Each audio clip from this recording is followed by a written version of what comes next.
네, 정의당 주간정치 이슈 7월 12일 7월 2주차 방송입니다. 예, 저는 진행을 맡고 있는 고피디고요. 예, 뭐 인사 부탁드리겠습니다. 네, 안녕하세요. 무더운 여름을 나고 있는 김 실장입니다. 네, 대변인 정우진입니다. 정원지 대변인 오늘 고별 방송. 고별이 아닐 수도 있다니까 왜 그러니까. 그랬어요? 아니 근데 이정미 대표 임기를 같이 하고 있기 때문에 뭐 그렇지. 일단은 고별 마지막 방송이 됐습니다. 네. 사실- 임기는 종료하고 이제 유임되면 새로 선임되는 거니까. 유임 안 될 것 같아서 이렇게 얘기하네. 뭔 소리가 돼야지. 사실 나는 뭐- 방송도 어떻게 될지 몰라요. 아니 근데 그 신임 대변인 하긴. 오면 계속 해야 되는 거 아닌가요? 하긴 저기 만약에 떠나면 최석도 떠나고 정호진도 가고. 아니 저희 예, 164 방송반 선동열 생각난다. 그 조회수도 계속 높아지고 있고 저희가 굉장히 예측하는 상황들이 적중률이 높습니다. 나름 우리는 높다고 판단하고 있고 그렇게 사실- 많이 들어요? 이게 듣는 숫자 그렇게 많지 않은 것 같아요. 듣는 사람이 없어요. 이게 큰 문제인데. 없다고 하면 안 되지. 그렇게 들어주시는 분들이 있는데. 지난번에 댓글도 있지 않았나요? 유튜브에? 원래 방탄소년단 아미도 처음에 조그맣게 출발했다가 이 거대 팬덤이 되는 그렇습니다. 거예요. 시작은 미약하였으나 몇 프로가 들었나? 저기 페이스북에도 올라가고 있는데 이 방송이. 근데 거기서는 이제 올라가면 좋아요만 누르고 안 보더라고요. 그래서 좋아요만 누르지 말고 보는 거 안 보는 것도 좀 나와요? 그러니까 안 보시는 것 같아요. 그러니까 일단 페이스북에 오면 좋아요를 누르고 일단 의무감에 의무방어로 그냥 좋아요는 누르고 이게 사실 좀 길어서 그런 것 같기도 하고 좀 길죠. 포맷을 좀 바꿔봐야겠다는 생각도 하고 있습니다. 어쨌든 또 이번 주에 얘기를 해야 하니 사실 이번 주에 최고의 이슈는 오늘 생긴 일입니다. 새벽에 예, 최저임금이 결정이 됐습니다. 그래서 2,350원에서 240원 오른 2,590원이 됐는데 한 2.8% 정도 인상이 된 거라고 보시면 됩니다. 근데 어쨌든 이렇게 정해지면서 이제 2020년에 1만 원 공약이 있었는데 대선 때 이제 그거는 이제 실현이 안 된 거고. 예, 물거품 됐죠. 예. 이게 참 대선 때 다섯 후보 모두의 공약이었는데 그렇죠. 모두. 어째서 안 되는가? 저는 또 보니까 이전에 이제 두 해 동안에 10%가 넘는 상승을 했는데 이제 이번에는 너무 줄은 거 아닌가? 3%도 안 되는. 뭐 이미 나오지만 예. 최근 10년 사이에 최저임금 인상률 중에 가장 그렇죠. 최저였고 역대로 따지면 세 번째, IMF 이후부터는 세 번째 이렇게 좀 되고 있는데 각 당의 입장 나온 걸 보니까 민주당은 환영, 자유한국당은 동결했어야. 저희는 참담해서 뭐 각양 그러니까 3인 3색입니다 사실은. 예. 근데 뭐 2.78 2.8% 정도 2.87 그래서 2.8% 정도이긴 한데 사실상 이 정도의 인상은 동결 내지 삭감으로 봐도 무방할 것 같아요. 예. 이 이제 근데 자영업자분들이 이제 느끼는 충격이라는 거는 이제 2년 전에 굉장히 있었다고 보여지는데, 근데 이게 왜 그런가 이렇게 생각을 해보니까는 그 이제 문재인 정부 들어오면서도 그렇고 이제 사람들의 어떤 그 권리 의식이라든가 민도나 이게 되게 높아지면서 그 전까지는 주유수당 이런 거는 뭐 그렇죠. 있는지 없는지 몰랐고 예. 그 다음에 이제 각종 수당 문제나 그 다음에 이제 그 근로계약서 문제나 이런 거를 그냥 대충 하고 넘어가다가 이제는 이제 사람들이 네. 내가 이런 권리가 있는데 다 챙겨서 하면서 받으니까. 그러면서 이제 주유수당 같은 경우도 그 전까지는 이렇게 좀 이슈가 안 되다가 이렇게 확실히 챙겨야 된다고 하니까 그거에 대한 체감이 확실히 크긴 컸었던 것 같아요. 그러면서 이제 정권으로서는 당연히 이건 좀 상당히 심한 압박을 받았던 것 같고, 그래서 개인적으로는 그렇게 많이 오를 수는 없을 거다라고 생각을 했는데 2.87%라고 그러니까 그건 내 생각보다도 좀 많이 너무 적은 것 같아요. 너무 네. 뭐 미미하죠. 이런 이거는 좀 동결이야 느낌이에요. 동결, 네. 동결 내지 삭감 이런. 이게 제가 느끼기에는 그러니까 일반인 친구들이랑 얘기를 해보면은 그러니까 이게 사실 지금 높다는 친구들이 생각보다 많아요. 최저임금 높다는 친구들이 10,000원 하면 안 된다는 친구 생각보다 정말 많습니다. 근데 이게 가만 생각해 보면 저는 문제가 이게 그 친구들이 이게 많다라고 느끼는 게 뭐냐면, 그러니까 무슨 일을 해도 다 똑같은 임금을 받게 된다는 거예요. 이제는 최저임금이 사실상의 올라가게 기본 되니까. 임금 되니까 이게 그러니까 그 예전에는 그냥 정규직을 하는 건 아르바이트를 하는 거랑 임금이 똑같은 게 말이 되냐 뭐 이런 얘기를 하거든요. 이게 들어보면 그런가 싶기도 한데 근데 가만 생각해 보면은 최저임금은 정말 최저임금인 거잖아요. 그렇죠. 그러니까 그거보다 더 많이 주라고 사실 있는 건데 그렇죠. 그거만 딱 주려고 하니까 다들 그게 문제가 아닌가 싶은데.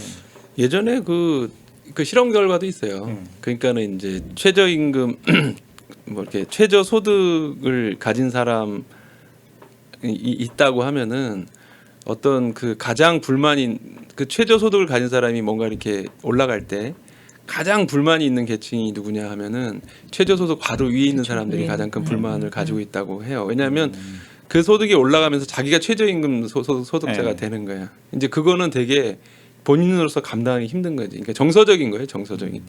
근데 이제 그런 측면이 좀 반영된 부분이 있지 않나 뭐 생각이 좀 드네요. 근데 그런 것 같아요. 세금과 관련된 부분도 그렇고 최저임금도 그렇고 사실 정서적인 측면으로서 접근하면서 그 심리적인 이런 부분이 영향이 더 많은 것 같고 그 문재인 정부에서도 그렇고 각 당에서도 매번 얘기하는 게 그 소득 불평등.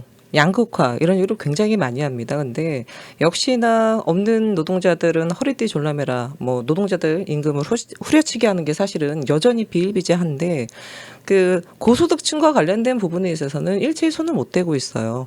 근데 뭐 똑같은 맥락은 아니지만 얼마 전에 경기도의회에서 우리 이혜원 정의당 경기도의원이 대표 발의했던 그 경기도 살찐고양이법, 경기도 공공기관 임원들 임금 제한을 두는 700만. 이 그 조례안이 상임위를 통과해서 16일 날 본회의에 통과를 앞두고 있습니다. 지난 4월에 부산시에서 일단 통과가 됐고 전국적으로 확산이 되고 있는데 사실 소득 불평등을 줄이기 위해서는 사실 없는 사람들은 더 높이고 있는 사람들은 낮추는 게 맞거든요. 그래야지. 근데 뭐 일단 고소득층과 관련된 부분에 있어서는 일체의 손을 못 대고 있고 그나마 이제 광역의회에서는 그런 부분들이 있는데 정의당 심상정 의원이 발의했던 그 최고임금법 같은 경우 2016년에 발의됐는데 먼지만 쌓이고 있어요. 예, 예.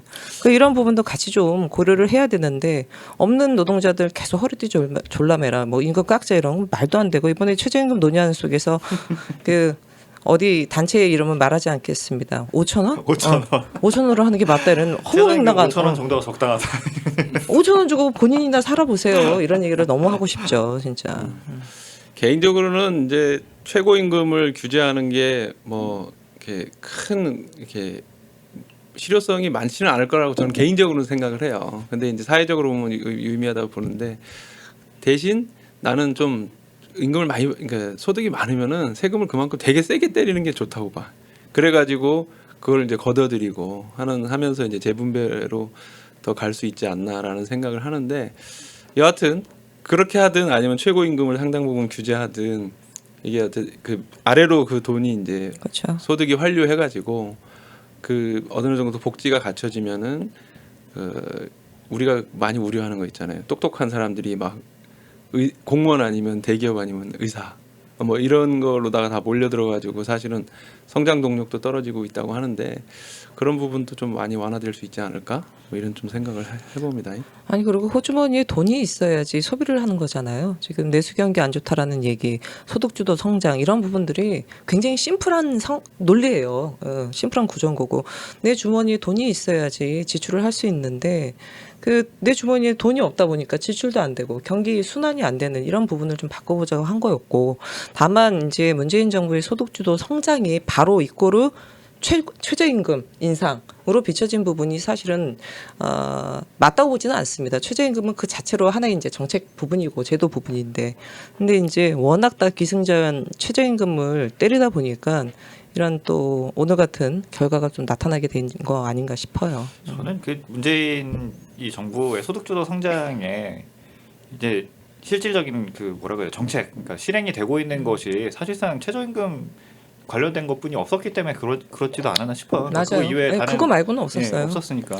뭐 경제 민주화 관련된 부분이라든가 이런 예. 부분에 대해서는 일체 손을 못 댔으니까 특히 뭐 김상조 공정경제 갑자기 생각이 안 나네. 예. 그 위원장이 뭐 뭔가 좀 후려칠 것 같이 했다가 지금 또 청와대 정책실장으로 가버린 바람에 거기도 지금 뭐 공석이 됐는데 좀 걱정됩니다. 저게 그 건드리기가 힘든가 봐요.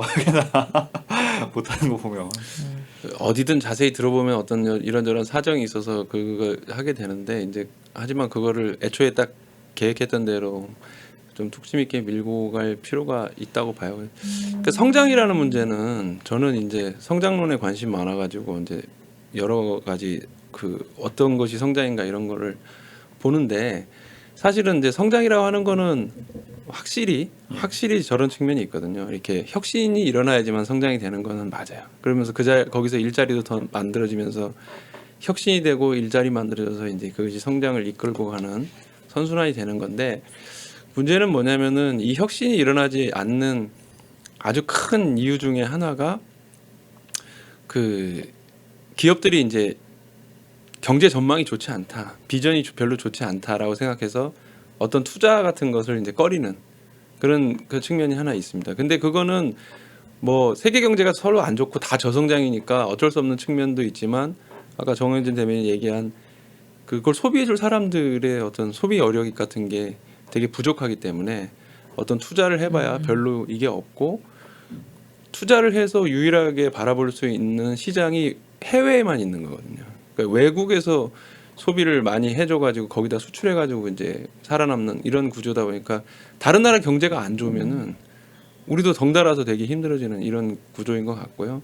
두 번째는 혁신을 이끌 만한 인재들 이런 사람들이 다 굉장히 그 똑똑한 사람들이 그 혁신적인 부분에 이렇게 들어간다기보다는 그 계속해서 아까 말한 공무원, 그다음에 공기업, 그다음에 뭐 의사라든가 그 로스쿨이라든가 뭐 이런데 대기업만 찾고 맞습니다. 심지어 대기업에 간 사람들이 나름 이제 대기업 내에서 이제 굉장히 혁신적인 아이디어를 갖고 있는 사람들도 그런 사람들이 나와서 창업하는 경우가 꽤 잘 되거든요. 근데 내가 이제 뭐 창업하는 그런 것 쪽 관련한 일을 하는 사람들을 물어보면 청년들한테 뭐 창업해라 이런 거는 되게 리스크가 크다는 거예요. 오히려 그 대기업에서 이제 되게 많은 걸 연구하고 아 이게 시장성도 있고 사업하려면 뭐 해야 되고 이런 걸 아는 사람들이 선뜻 못 나온다는 거예요. 왜? 여기를 벗어나는 거는 그나마 자기를 안전하게 지켜주는 산사의 복지판이 사라지는 거거든. 사회 안전망이 없다 보니까 그쵸. 그런 네, 거죠. 네. 네. 그렇다고 봐야 말로는 돼요. 도전이라고 얘기하지만 현실은 진짜 어떻게 될지 모르는. 그렇지 집에서 무슨 지금 와서 창업이냐고. 진짜 그렇게 생각해 보니까 계속 청년 창업 얘기하는 것도 좀 무책임하다는 생각도 드네요. 그러니까요. 청년들 보고 다 알아서 하는 식. 그럼 이거 완전히 인생 망치는 그 지금 그 산업계를 좀 보면 창업계를 보면은 그 정부에서도 이제 성장 사다리 펀드니 모태 펀드니 이런 걸 계속 조성을 했어요. 몇 조, 10조 단위로 막 조성하고 이렇게 해서 그런 돈도 있고 그다음에 이제 우리나라가 이제 수출도 많이 하고 하면서 어쨌든 금융 쪽에 쌓여 있는 돈도 있고 해가지고 꽤 많이 그 투자 자금은 있고 전 세계에서 실제로 창업 투자가 그 활성화되어 있는 나라가 몇 개 안 돼요. 미국하고 우리나라도 한 손가락 안에 드러나는 정도는 되거든요. 근데 문제는 뭐냐면은 그거를 갖다가 이제 그 정말 실력 있고 내가 나와서 이거 창업해도 성공할 만한 사람들은 지금 가지고 있는 게 크다 보니까 뭐 대기업에 있다든가 아니면 뭐 이렇게 있다 보니까 나와서 뭘 할 생각을 못 한다는 거지. 근데 그런 사람들에게 아 괜찮아 사회가 안전망이 보장되고 네, 네. 노후도 맞아요. 기본 소득 같은 게 보장되고 하면 그래 한번 도전해 보자 이런 게 될 텐데 그게 좀 안 되는 것 같아요. 약간 너무 나가는 부분일 수도 있지만 최근에 일본 수출 규제 때문에 뭐 난리도 아니잖아요. 근데 그 또 어제 보니까 정부에서 추경 3천억 원 편성을 또 했더라고요. 뭐 전례 없는 비상 상황이니 그럴 수 있는데 핵심적인 내용이 보니까 소재 부품 관련된 부분이더라고요. 근데 그 저희 여영국 의원님께서 또 예결위원이신데 말씀 잘하셨더라고요. 3천억 원과 관련돼서 꼼꼼히 따질 터인데 가장 중요한 부분은 뭐냐면 소재 혁신이라든가 부품 관련된 부분에 있어서 국산화 상용화 관련된 게 있어야 된다. 그런 부분이 제대로 있는지 꼼꼼히 따지겠다 그랬는데 예를 들어 지금 그러한 산업적인 측면도 그렇고 말씀하셨듯이 뭔가 새로운 부분에 대한 혁신과 기술과 이런 거를 하고자 하시는 분들도 사회적 안전망이 제대로 있어야지 그런 부분에 과감하게 되는데 늘 이제 그런 부분이 안 되다 보니까 다 그냥 다른 나라에 의존하는 거죠 사실상. 그렇죠. 그런 장기 부분, 투자 같은 게 안 되니까. 뭐 산업 전반에 대한 얘기까지 갑자기 가게 거기까지 됐는데. 나가버렸네. 네. 말씀을 워낙 잘하셨더라고요. 사실 뭐 임금 얘기로 좀 돌아서 제가 또 관심이 가는 부분이 그것도 생각이 나더라고요. 저희 지금 우리나라의 이 임금 체계는 기본급에 수당을 주고 보너스를 주고 이런 방식이잖아요. 이게 그러니까 이게 수당 때문에 기본급을 그러니까 보너스 때문에 수당을 많이 주고 기본급을 줄이는 이런 구조로 돼 있는데 이게 되게 좀 안 좋은 구조라고 하더라고요. 그래서 주휴수당 같은 것도 사실상 이 과도기적인 형태인 거지 사실은 더 가게 되면은 임금 구조를 단순화해서 기본급을 확실히 늘리고 맞습니다. 다른 수당 같은 걸 하지 말고 딱 그렇게만 해야 된다고 하던데 이거 그게 좀, 참 예. 해결법이 많지가 않아요. 그러니까 뭐냐면은 지금 우리가 이제 주휴수당 이제 경영계 측에서 항상 얘기하는 게 주휴수당이 예. 어쨌든 5일을 일하면 1일치를 예. 더 주는 거니까 그러면 그게 이제 한 16% 정도가 추가되는 예. 거거든요. 그러니까 그래서 한국경제연구원, 그러니까 전경련 산하의 한국경제연구원은 지금 우리나라의 저기 최저임금이 이미 1만 원을 넘었다. 왜냐하면 8,350원에다가 16% 곱하면 1만 30원인가 그래요. 그러니까 올해. 그러니까 이제 내년에는 이제 자기들 기준에 따르면 한 1만 한 3, 4천 원 되는 거지 이미 최저임금이라고 하는 게.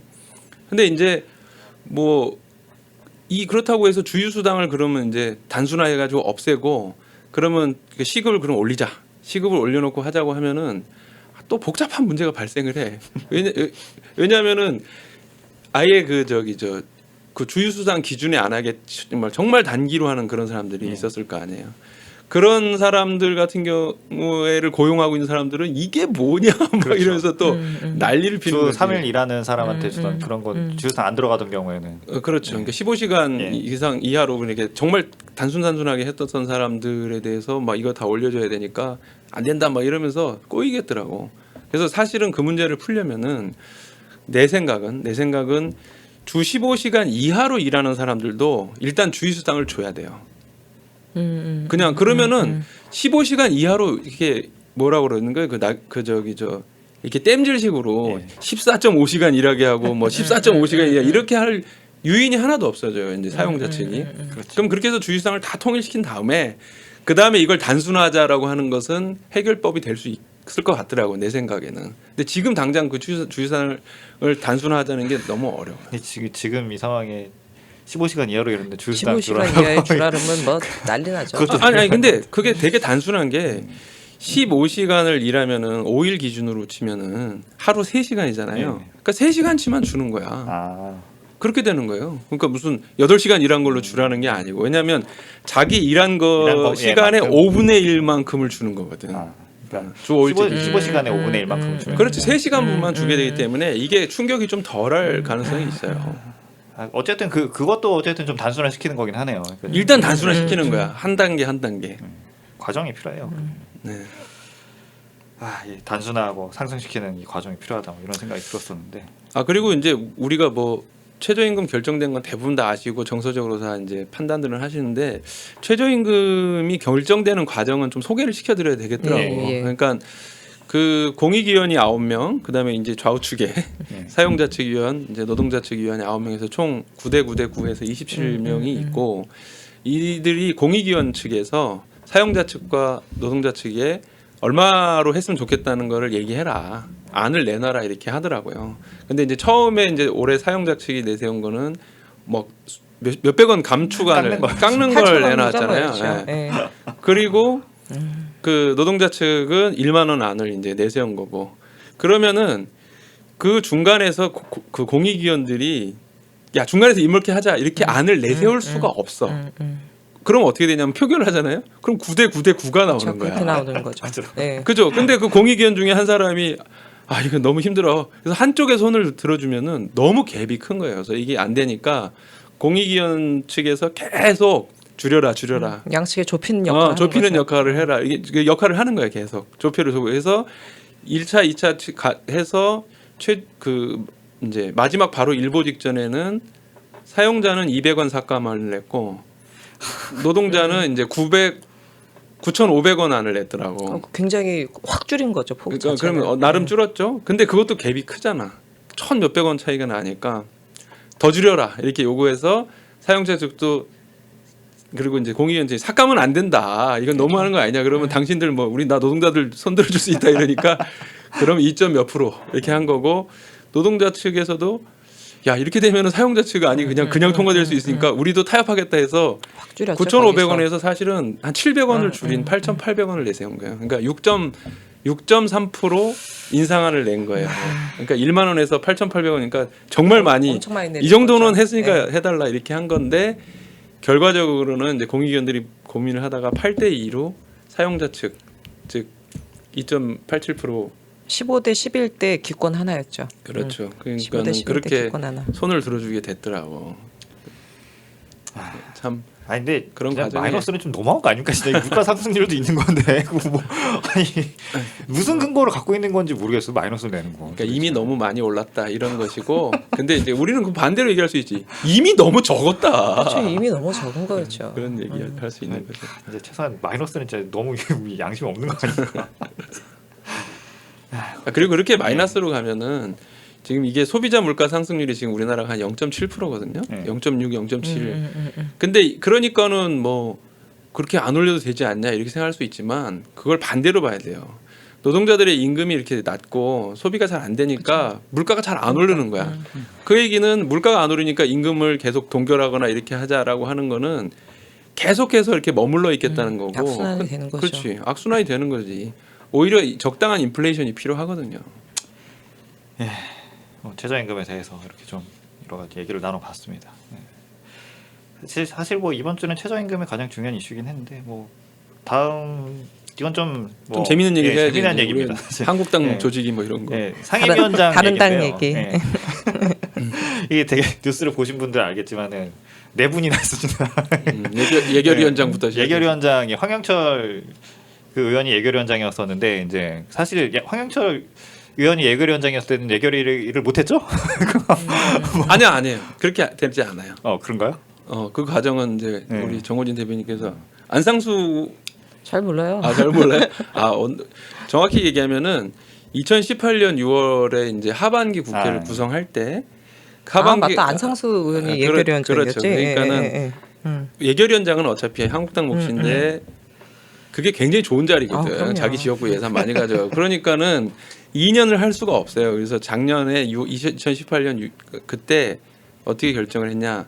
안상수가 1년을 하고 그다음에 황영철이 한다. 이렇게 예. 합의를 해놓은 거예요. 합의를 하고 시작을 했는데 문제는 뭐냐면은 이제 안상수의 임기는 끝난 거예요. 우리 지난번에 막 싸우고 난리 나고 그 다음에 이제 그래서 국회가 공전돼서 새로 예결위원장을 뽑아야 되는데 그래서 황영철은 나다 이제 뽑을 수도 없어요. 그런데 그걸 친박계 김재원이 김재원이 치고 치고 나왔지. 그리고 나경원이 네. 그걸 용인을 한 거지. 그러면서 이게 양아치 같은 행태가 어딨냐 막 이러면서 나경원도 욕하고 친박계도 그래서 욕하고. 이 자유한국당 의총 때 발언을 하려고 했는데 그것도 막고 그것도 못하게 맞고. 하고 이게 하나의 흐름이에요. 친박계 눈치 보기. 그러고 나서 이제 국토위원장 둘러싸고 그렇죠. 박순자 박순자 위원장이 됐는데 또 이제 그것도 바꾸려고 하니까 나는 저기 계속 한다. 예. 뭐 버티기 하고 심지어 버티기 하면서 병원에 입원해가지고 좀 며칠 있다가 병원에도 입원했어요? 병원 입원했었어요. 일부러 병원도 입원했다가 의총에 나와서 인사하고 막 이랬는데 나경원 원내대표가 의총 발언하는데 유인물을 뿌렸더라고 박순자 의원 측에서. 그런데 발언하다가 지금 뭐 하고 계십니까? 지금 뿌리고 있는 거 중지해 주세요. 뭐 이런 것까지 하고 기싸움이 지금 장난이 아닙니다. 근데 이게 그 이제 내부적으로는 보통은 다 민주당도 그렇고 1년씩 하고 1년씩 하죠. 그렇게 바꾸고 네. 있었기 때문에 사실 이런 말이 나온 건데 사실상 국회법을 보면은 이게 국회법 41조의 사항에 보면은 상임위원장의 임기는 상임위원 임기와 같다고 돼 있기 때문에 2년을 보장해 주는 거 아닙니까? 이렇게 되면. 그래서 그 사임의 조건이 그 상임위원장은 소관위원회의 그 저기 동의를 얻어. 그러니까 자기가 사임 안 하면은 절대로 무슨 할 수 없는 거야. 그리고 국회에 이제 보고하면은 그게 되는 거예요. 우리 2주 전이었습니다. 심상정 그렇죠. 여기에 정책특위 또 위원장의 부당 해고 통보를 받고 나서 이렇게 지금 2주가 지났는데도 불구하고 아직까지는 심상정 위원장이 정책특위 위원장이에요. 그래서 일각에서는 뭐 심상정 버티기 하고 있는 중 하는데 그건 말도 안 되는 거. 왜냐하면 다른 사람 얘기도 안 나왔기 때문에. 상임위원장 본회의의 동의를 받아. 즉 본회의에서 이 사람이 그만두는 것도 표결을 해요. 만약에 표결을 해서 반대한다? 당신 사임하는 거 반대한다면은 계속 그냥 가는 거야. 가는 거. 좀 웃기게 돼 있어. 근데 이제 자유한국당 뭐 이미 언론에도 많이 나왔지만 예결위원장, 국토위원장 둘러싸고 뿐만 아니라 지금 여의도 연구원장 김세연 의원을 넉 달 전에 연구원장으로 임명을 했는데 그것도 지금 교체설이 났잖아요. 그래서 한마디로 지금 이제 친박계가 비박계 몰아내기 아니냐. 물론 이제 박순자 의원은 조금 틀려요. 거기는 뭐 친박이니까. 원래 친박이고. 원래. 그러니까 세게 못 치는 것 같아. 그러니까 뭐 황현철 의원이나 김세현 의원이나 바른미래당에 적을 뒀다가 다시 복당한 케이스인데 그냥 대놓고서 완전히 이제 무시하고 비박들 몰아내면서 지금 이러다 보니까 그 바른미래당에 그러니까 바른정당에 있다가 이제 다시 복당한 당사자들은 이제 좌우를 안 속일 겁니다. 지금 특히 내년도 아니, 그래서 바른미래당하고 보수통합한다 뭐 이런 얘기가 그 바른미래당 입장에서 보면 씨알도 안 먹힐 것 같아. 저놈들 들어가면 다 죽일 거면서. 그러니까. 이거 지금 뭐 먼저 그 복당한 사람들도 사실 그 보장이 안 되는 판에. 그러니까. 아니 진짜 이런 상황 가다가는 나중에 진짜 황교안 대표한테 박근혜 그 석방과 관련된 이게 엄청나게 푸시가 들어올 수도 있을 것 같아요. 특히나 사실상 원조 친박당은 당명 바꿨지만 우리공화당이잖아요 지금. 근데 어떻게 보면 지금 우리공화당과 자유한국당이 누가 원조 친박당이냐 누가 친박 1당이냐 이거 겨루는 것 같아요 지금. 참 그 안에서 그러면 이 박근혜 대통령 탄핵에 찬성했던 사람들은 그러면 뭐 사실 못 살아남는다고 봐야 되는 거 아닌가요? 그럴 수도 있을 것 같아요. 갈 데가 없을 거다 이렇게 보는 거지. 거기 왜 있나? 갈 데가 없어 진짜로. 그렇다고 뭐 그 대한애국당 그 우리공화당으로 갈 거예요. 바른정당 가자니 저거는 뭐 저희 더 대책이 없고. 참 이게 어떻게 생각하면 정말 다당제 국가가 되는 건가 싶긴 한데 다 갈라져 갖고. 근데 물론 만약에 이제 연동형 비례대표제가 된다. 그러면은 여러 세력한테 기회가 열리잖아요. 그러면은 이제 만약에 한국당 내에서 친박을 잘라낸다 그러면 그 사람들은 우리공화당으로 확 가가지고 박근혜 석방 그냥 요것만 딱 그 구호로 내걸고 할 거고. 예. 그럼 한국당 입지가 굉장히 좁아질 수 있고 반대로 이제 친박계를 끌어안으면서 그 이제 박근혜 뭐 석방 비슷한 구호를 내면서 비박계를 또 쪄냈다. 그러면 이 비박계는 바른미래당 탈당파 그러니까 옛날 바른정당계 이렇게 해가지고 뭐 예를 들면 이제 안철수, 유승민 또 갑자기 앞에 내세워서 이제 보수의 정통이 되겠습니다 이렇게 할 수도 있을 것 같아. 근데 이게 과연 어느 쪽에 손을 들어줄 것인가 그 한국당 지도부가 그런 게 고민이 되겠죠. 그래서 그 자유한국당이 최근에 이제 친박으로 다시 분위기를 싹 몰아가는 게 한편으로는 선거법 개정을 염두에 둔 포석도 있지 않나라는 판단도 들어요, 사실은. 괜히 친박계들 제대로 대우 안 해주고 나몰라라 했다가 우리공화당으로 확 그렇죠. 빠져나가 갈 수 버리면. 있어요. 그러면 이건 걷잡을 수 없는 거거든. 그러다 보니까 선거제도가 어떻게 될지도 모르고 그러다 보니까 친박계 우대를 좀 해서 다독이는 거 아닌가 싶은 생각도 있더라고요. 참그 탄핵 그런 이렇게 말도 안 되는 일을 저지르고 탄핵까지 당한 대통령의 지지율이 아직도 남아 있다라는 게 그게 진짜 근본적인 문제인 것 같은데. 아니 그리고 저기 보면은 내가 볼 때는 한국당 지도부가 뭘 생각할 가능성이 이렇게 뭐를 느끼가 싶으냐면 이번에 그 전국 장외 투어를 했잖아요. 거기 보면 막 태극기도 막 와가지고 막 뭐 이러고 근데 황교안 그 책에 보면 나 눈물이 났다. 너무 감동해요. 실제로 막 눈물 흘린 게 거기 책에 나와요. 그 옆에서 왜 울었냐고 그러니까 뭐 그냥 눈물이 나오더라고요. 그런데 이게 문화적 충격인 거지. 야, 이 사람들을 내가 버리고 뭘 할 수 있나? 막 이런 생각이 들면 쉽지 않지. 이게 뽕 받은 거죠. 거리 정치에서 이렇게 우리를 지지하는 사람이 많구나. 그러면 뭐 다시 예전처럼 바른정당처럼 이렇게 다시 뭉칠 가능성은 없을까요? 바른정당? 예, 탈당 그 자유한국당 분열을 하면서. 근데 뭐 살아남아야 되는데 연동형이 통과된다. 그리고 그 어떤 사람이든 살아남아야 된다 이렇게 하면은 그 비박계가 이제 공천 학살을 당하면 뭉칠 수도 이제 있죠. 나가서 뭉칠 수도 있죠. 그러면서 이제 근데 거기가 무슨 노선이라는 게 별로 없잖아. 그리고 뭐 태극기 부대처럼 완전히 지지 부대가 형성돼 있는 것도 아니고. 그러니까는 애매한 거지. 그런 가능성이 높다고 봐요. 뭐 조만간 안철수 가을에 뭐 복귀설이 있는데 귀국한다 얘기도 있고 하니까. 그 영향이 있을까요? 당연히. 당연히 있겠죠. 영향은 있는데 뭐 예전만큼 하겠습니까? 그러니까 저는 그게 궁금한 거예요. 그러니까 안철수를 필두로 하는 그러니까 자유한국당 탈당파가 가능한가? 그러니까 자유한국당에서 나온 그 예전 그러니까 바른정당 사람들이 안철수를 그 필두로 모일 수가 있는 건가? 그게 궁금한 거거든요.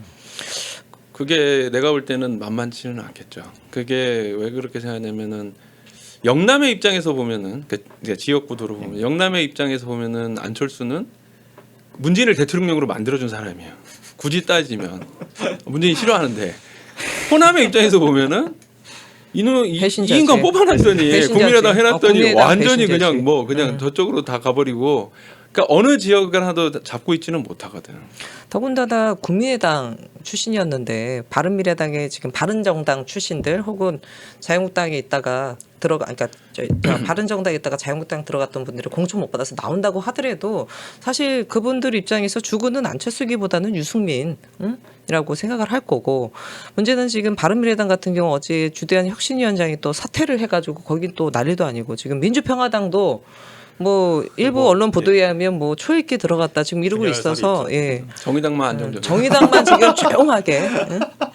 아니 그래서 지금은 날이 뭐 이제 여름이긴 한데 가을 좀 더 찬바람 불기 시작할 때가 되면 이 저 교통 정리가 어느 정도 가닥을 잡을 것 같아요. 코리안 시리즈가 네. 벌어지죠. 참이 사실 저는 한참을 내다볼 수 없는 상황이라는 생각도 드는데 근데 이게 결국에는 이 모든 것들의 핵심은 선거법 아닙니까? 그렇죠. 선거법이 어떻게 되느냐. 엄청난 영향을 미칠 정치특위 왜안 겁니다. 열리는 거야? 열리겠죠. 선거법이 엄청난 영향을 미치게 될 겁니다. 그리고 찬바람 불기 시작하면 선당 후사는 있을 수가 없죠. 선사 후사니까 선사후사지. 다 그거 가지고 이제 막 할 거야. 응. 나는 그냥 우스갯소리로 안철수라는 정치인이 어떤 선택을 하는 게 본인에게 가장 타당할까, 그러니까 합리적인 선택일까 이렇게 생각하는데 아무리 생각해도 길이 잘 안 보이더라고. 근데 그나마 내가 뭐 남 걱정할 처지는 아니지만 그 사람한테 가장 좋은 선택은 그러니까 롱런을 하겠다라고 해서 내 독자의 입지로 내가 한 10년 바라고 간다. 2022년 나한테 없다. 2027년 내가 책임지는 정당으로 2027년까지 버텨본다라고 하면은 뭔가 가능성이 있는데 그런 걸 선택할 것 같지는 않아요. 그리고 그렇게 남을 사람들이 별로 없을 것 같아서 그렇다면 남은 선택지는 내가 볼 때는 한국당에 들어가서 백의종군 하는 거예요.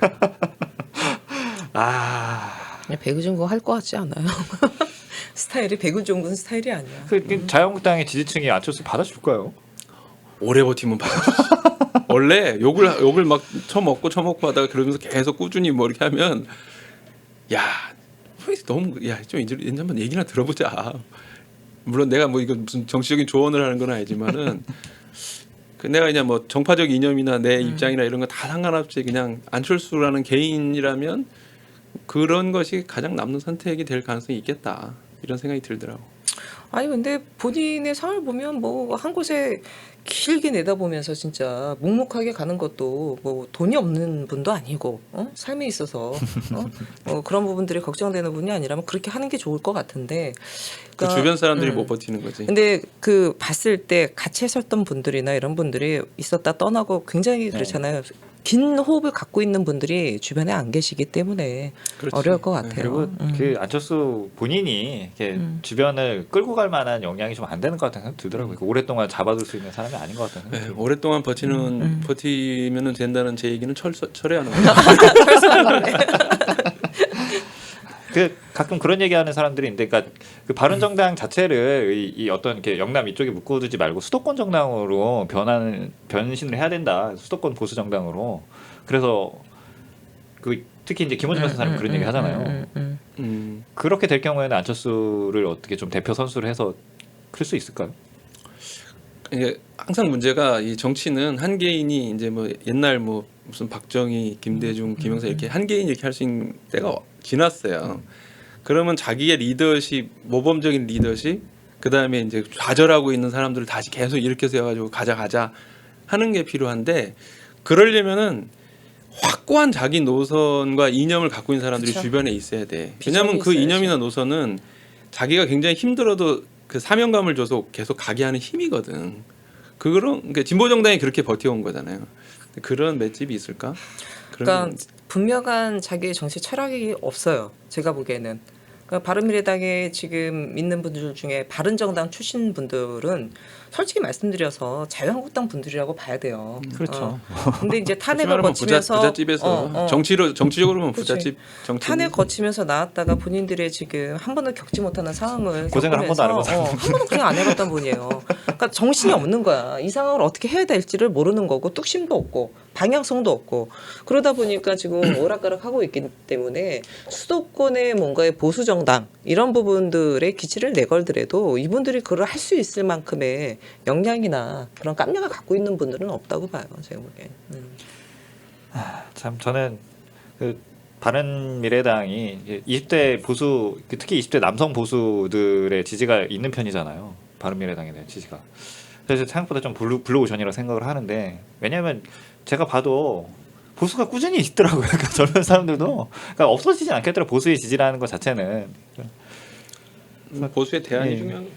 그 대한 정당으로서 클 만한 이 어떤 이 시장은 있다고 생각은 되는데 그거에 마땅히 좀 발을 못 뻗고 있는 거 아닌가 그런 생각 들더라고요. 어쨌든 뭐 남의 당 걱정 이렇게 받고 그렇지. 남의 당 걱정 이렇게 막고잡이로 할 때가 아니지. 예. 사실 이제 정의당도 이제 새로운 지도부가 예. 예. 내일이면 뭐 출범을 하게 언제 됩니다. 결과가 나오니까 아마 이 방송이 나갈 때는 이미 발표가 됐을 겁니다. 그래서, 예. 누가 예. 될지 맞춰볼까요? 뭐, 부대표 누가 될지 맞춰보는 게 부대표 어렵습니다. 예. 관전 포인트 아닐까요? 어렵습니다. 말을 안 하겠습니다. 네. 치열한 선거 진짜. 못 맞추면 창피하고. 그러면 오늘 우리가 이따가 저거는 나오겠나요? 네. 광역시도당 위원장, 지역위원장, 전국위원, 대의원 선거 결과는 오늘 오늘 오늘 나옵니다. 6시 이후부터 이제 아, 개표 오늘- 들어가니까요. 오늘 나와요? 네. 17개 광역시도당 위원장 같은 경우 창당 이래 역대 최고의 경쟁 11개 시도당이 지금 경선을 벌이고 있습니다. 그런 거 생각하면 진짜 감개무량합니다. 아, 진짜 예. 예전에는 뭐 할 사람 없고 막 이랬었는데 경쟁이 많다는 건 흥한다는 거예요. 당이 그만 커졌다는 얘기 그렇죠. 아니에요? 당에 대한 기대치도 있다라는 거고 가능성을 받고 본격적으로 나도 정치하겠다라고 하시는 분들이 그만큼 많아진 것이죠. 저는 이건 100% 제 개인 의견인데 이제 이번에 이 경선이 되면서 사실 좀 가열된 지역도 있잖아요. 근데 그게 물론 좀 그 당사자들은 기분이 나쁘시고 막 이럴 수도 있어요. 억울하기도 하고. 근데 이 당이 그만 커졌다 이런 측면에서 좀 봐주셨으면 좋겠다. 그러니까 민주주의는 원래 말이 많은 이 제도 아닙니까? 앞으로 갔다 뒤로 갔다 네. 앞으로 갔다 이렇게 가는 거예요. 용수철처럼. 네, 다만 저는 조금 선거운동 방식과 관련돼서 워낙 또 개선의 목소리가 많았기 때문에 똑같은 방식보다는 좀 더 개선을 좀 할 필요가 있지 않나 싶고. 하긴 전화가 너무 많이 와서 저는 전화 한 통화도 없었습니다, 진짜. 일단 고정표라고 생각하는 거야. 고정표. 저는 문자는 있었어요. 어떤 후보분 문자는 있었는데 저는 카톡도 있잖아요. 전국위원 후보 한 명만 오고요. 난 그래서 블랙리스트인가 봐. 나 진짜 그렇게 생각이 들더라고요. 정말. 저는 한 통도 안 왔습니다. 와. 사실 이 선거운동 섭섭해. 하시는 분들이 이렇게 명단을 보고 하시는 거라서 근데 정말 효율성을 따지게 돼 저 있어요. 섭섭했어요. 그래서 저는 개인적으로 나한테 맨 먼저 전화 주시는 분은 일단은 무조건 플러스다 하고 했는데 정말 저는 한 통화도 안 와서 너무 섭섭했습니다. 사람이 유연성을 발휘해야지. 딱 얼굴에 정해져 있으면 딱 그렇게 정해져 되는 있나, 거예요, 내가? 그렇게. 뭐 이번 그 전화 뭐 이런 것 때문에 사실 불만 가지시는 분들 꽤 많았고 사실 탈당한 분들도 꽤 있다는 얘기를 듣고 참 안타깝기도 했는데 이게 그렇거든요. 이 개인 그 당원으로서 보면 선출 단위가 너무 많으니까 너무 한 많죠. 번씩만 보내도 어마어마한 양이라 근데 이 후보자 입장에서 보면 정말 2번 보냈는데 막 이런 거라서 좀 그렇죠. 좀 어떻게 좋은 방법이 없을까 생각을 해봤는데 뭐 마땅히 떠오르는 건 없고 음. 예, 참여를 올린다는 게 그런 것 같아요. 이게 사실은 그 가장 편한 방법은 우편물 보내고 예, 또 그쵸. 홈페이지에 그게 좀 올려놓고 이제 그게 제일 있으면. 편한 건데 음. 그렇게 하면 또 접근성 떨어진다는 의견이 있어갖고 많이 그렇게 접근성이 생각- 떨어져. 선출 단위를 좀 약간 이렇게 좀 구분할 필요가 있을 것 같기도 하고 어느 정도 규모가 되면은 그럴 수도 있어야 될 것 같기도 합니다. 어쨌든 이 모든 것은 그 새로운 지도부가 이 좋은 지도부가 들어서서 이 교체를 우리가 걱정할 건 아닌 걸로. 바꿀 수 있을 거라고 예. 그러네. 생각을 우리가 걱정할 합니다. 문제는 아니고 다만 뭐 아이디어는 우리도 드릴 수 있으니까. 예. 예, 야. 그러면 뭐 예, 좋은 새 지도부가 들어오길 기대해 보면서 뭐 오늘은 몇 방송- 분 정도 했어요? 저 체크를 안 해서 지금 제가 한 보기에는 30분 한것 같은데. 30분. 아주 좋아지고 있어요. 점점 짧아져야 돼. 예, 뭐 아마도 이 방송도 포맷이 좀 바뀌지 않을까 생각도 해보는데 예, 좀 더 좋은 방송으로 다음에 또 찾아뵙도록 해보도록 하겠습니다. 예. 우리 사자성어 이런 거 요즘 안 했다. 그러니까 그런 거 해야 되는데 다음번에 예, 한번. 다음번에는 코너를 좀 나누고 방식도 좀 바꿔서 좀 그러니까 다음번이라는 건 굳이 꼭 다음 방송은 아니고 개선을 해보겠다는 겁니다. 예, 어떻게 될지 저는 몰라서 이제 지금. 마지막 방송이기 때문에 뭐 두 분께서 열심히 잘하면 정호진 살아오라. 누가 보면 내가 출마한 줄 알겠어. 예, 그러면은 오늘 방송은 이렇게 마치도록 하겠습니다. 예, 감사합니다. 네, 수고하셨습니다. 고맙습니다.